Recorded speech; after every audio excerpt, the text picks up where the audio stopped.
Hey there, my name is Dr. Jen Epstein. I'm a chiropractor in Hershey, Pennsylvania. Wanted to chat with you a few minutes on my ride home. It's pretty rainy here in central Pennsylvania, just for a change of pace, right? And actually there's geese in the road. That's also, here, you should see this. Just taking their time. This is how you know you're in Hershey. Thanks, guys. Okay, let's continue. So there's a lot of people who are in business, especially those who are pretty active on social media, that will tell you you just have to ignore when people don't have nice things to say, and you should just move on. Don't react, don't let it get to you, so on and so forth. And most of the time I do. I mean, there's definitely comments and things and inbox messages that I get that I really never even acknowledge, quite frankly, because I just don't have time for it. But there's a pattern that I think at this point needs to be addressed by somebody, because I really don't hear a lot of people talking about it. And so I'm going to talk about it, and we'll just kind of see how it goes. This is my first video actually about this topic. But I'm sure it's not the first time you've heard about it. So with COVID, with everything that's been going on, I have seen over and over, I've been asked over and over, whether it's on Instagram, Facebook, and a Facebook group, TikTok even, because, you know, there's a lot of opinions on TikTok too. You know, why chiropractors are open, right? And why we're essential. And, you know, that's kind of the gist right now. But it's not anything that's new to us. You know what I mean? And again, it shouldn't be about caring or being offended necessarily. I'm not offended by some of the things that are said. You know, like we aren't real doctors, and you know, we can't prescribe medicine, so we're not real doctors. And, you know, an adjustment is only temporary, doesn't, you know, last forever, right? Because every healthcare treatment lasts forever, right? Forever. So chiropractic should last forever. One treatment should fix it all. Sidebar. Anyway, we hear it all. Like if you go, you got to keep going forever. Kind of like the gym, the dentist, your eye doctor, but who, you know, whatever. There's something special and unique about questioning what a chiropractor does. And quite frankly, unless you are one, or someone in your family is, or you just happen to go to one who is actively educating their patients, they aren't all doing that, by the way.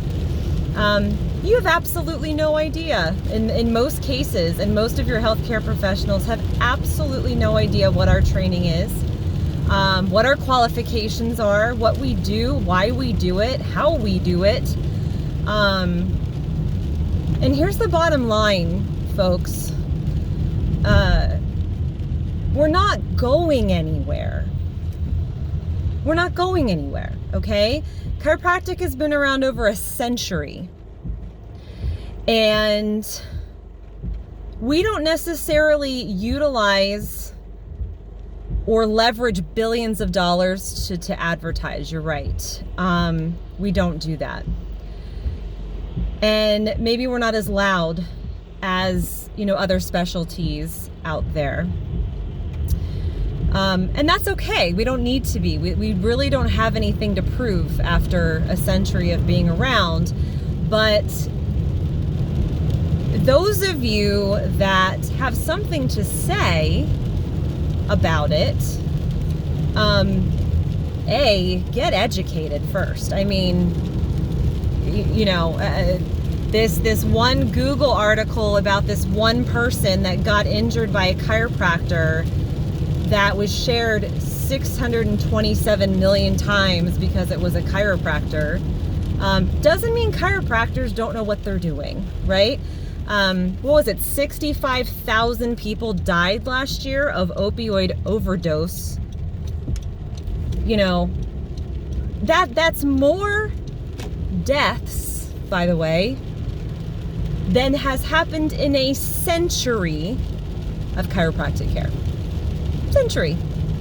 Many times over, by the way. I'm not that good at math, so I don't know, how many times, but many, many times. Okay? It's time for y'all to move on. It's time for you to either go and try a few different doctors until you find somebody that you trust and that gets you well, okay? Or don't go and find something else to talk about that maybe you are in fact knowledgeable about or educated in, okay? It's just time. I think that, I've heard so many different comments, and like I said, I've ignored so many of them. And what really got me to do this video today was actually a new patient from this week. It just kind of was that little thing that sent me over the edge, so to speak. And she came in, she's only 51, okay?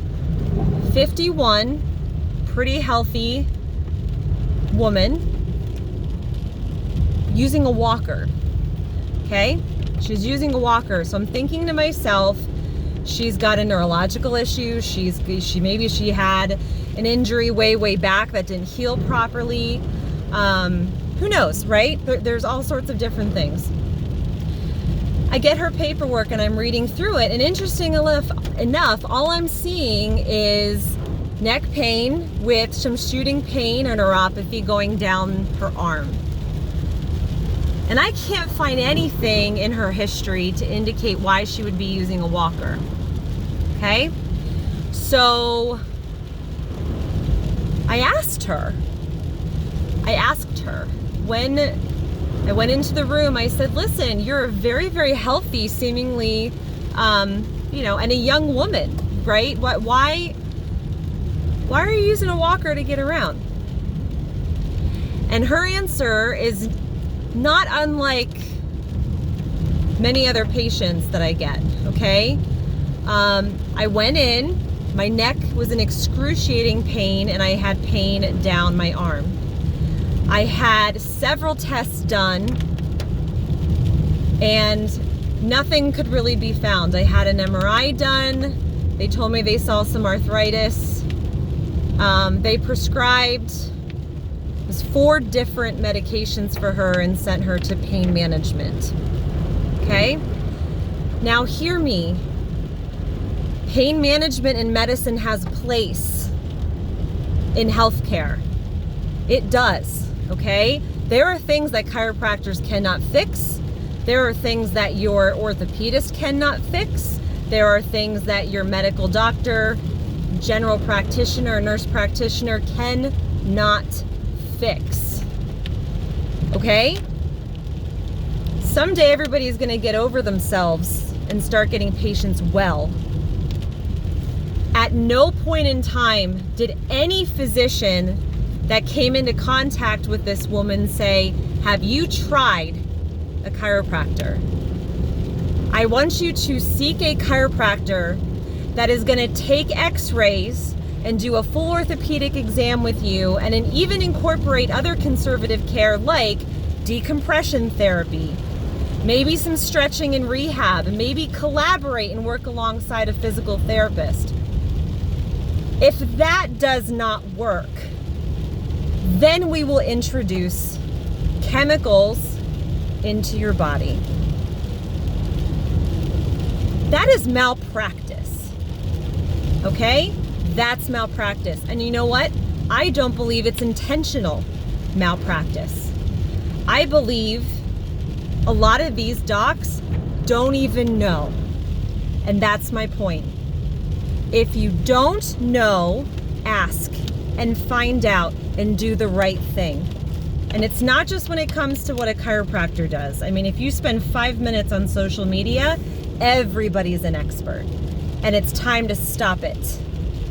It's time to get educated and talk to each other, particularly in healthcare.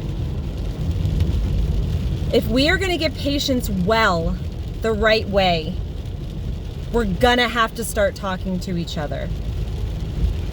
And if you don't know how to do that, medical doctor, if you don't know how to do that, nutritionist, rheumatologist, if you don't know how to do that, chiropractor, figure it out. Our patients need it. My goal and my hope is to get this woman off of using this walker. And the first thing I explained to her is, ma'am, it is not within my scope of practice to recommend that you stop taking your medication. Well, doc, I don't want to be taking this. I'm using a walker because I'm loopy. Did you hear me? I'm using this walker because I'm loopy. The medicine is making me loopy and I don't feel steady. I had no issues beforehand. Okay? Fine, that's important information. So, ma'am, it is not within my scope of practice to recommend that you take something or cease taking something. But you have my absolute promise that I'm going to do everything I can to help you with the pain in your neck and your arm. We're going to go over your x-rays together. We're going to do a full exam. And I promise you I will collaborate with your primary care physician and pain management. Let them know what we're doing and see if we can improve your quality of life. If this 51-year-old woman remained in pain, she's still in pain, okay? Her dosage has been doubled. She is still in pain and she is bending and leaning over a walker that she didn't have before her neck started hurting, okay? What would her quality of life be over the next 20 to 30 years? There's nothing more important than that. She's married. Her husband has to help her get around everywhere. She's 51. Okay? We're not going to solve everything, but this is a perfect example of a patient who was never given the choice to find another way, and it ticks me off. But you know what? What makes me feel better is that the tide is changing, okay? So those of you that don't know and have something to say, those of you physicians who don't know what we do, you are very quickly becoming the minority. And that's great, okay? And chiropractors, those of you who are not collaborating and respecting our medical colleagues when it comes to managing your patients, you are becoming the minority as well. Patient first, drop your ego, do the right thing. That's it. Do the right thing. Hope you enjoyed. Have a great day.